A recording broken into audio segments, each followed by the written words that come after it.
Assalamualaikum warahmatullahi taala wabarakatuh. Nama saya Cik Anaf Azrai bin Cik Abdul Aziz. Saya merupakan pelajar Universiti Sultan Azlan Shah.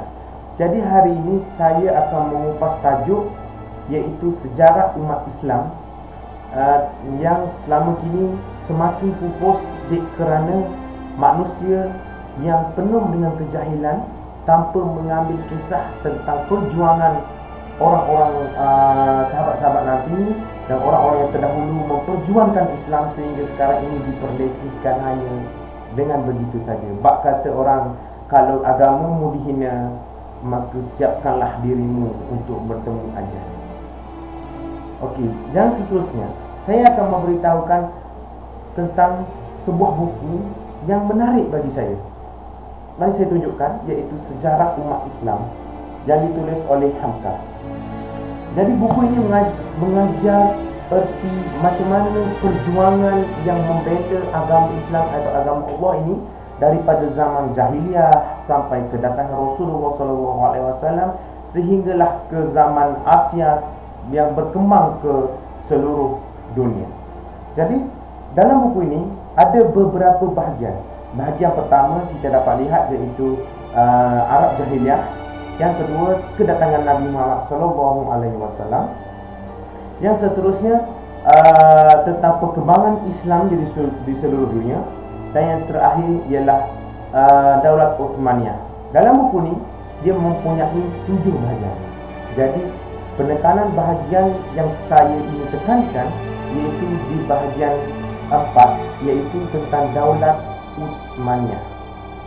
Jadi video ini yang saya terangkan ini adalah untuk diberi kepada masyarakat untuk memberi pendedahan betapa pentingnya perjuangan umat Islam terlebih umat dahulu untuk memperjuangkan Islam sampai sekarang.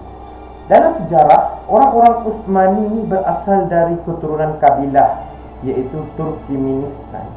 Bawah Genghis Khan ke Iraq dan wilayah timur Asia kecil membuatkan Sulaiman iaitu atuk kepada Utsman I hijrah dari Kurdistan ke Anatolia.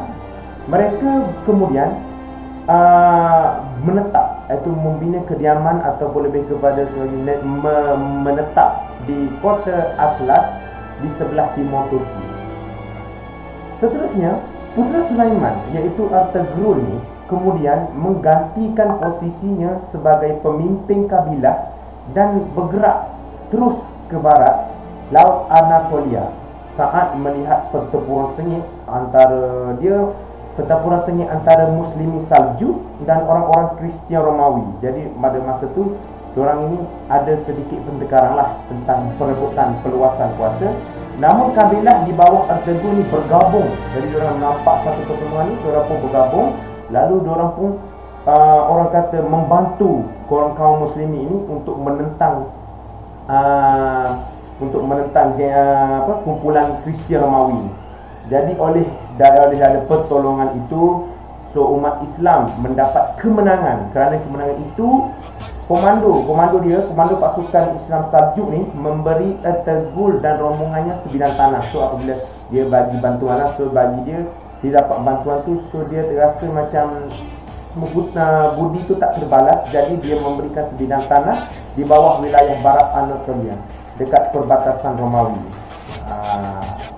Setelah saat Ertugrul ni mati atau wafat pada 699 Hijrah bersamaan 1299 Masehi, puteranya Osman. Jadi Osman inilah yang digunakan sebagai nama Utsmaniyah dan juga sebagai pendiri Daulat Utsmani yang memimpin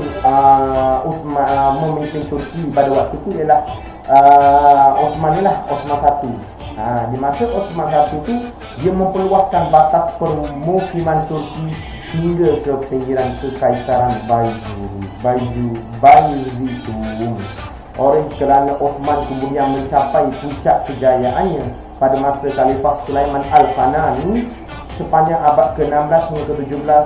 Ini bermakna ia memerintahkan Turki Osmaniyah dinobatkan sebagai pemilik kekuatan tempur terbesar di dunia pada waktu itu.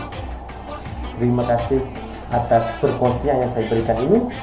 Jadi dapat boleh tonton video ini di YouTube. Terima kasih.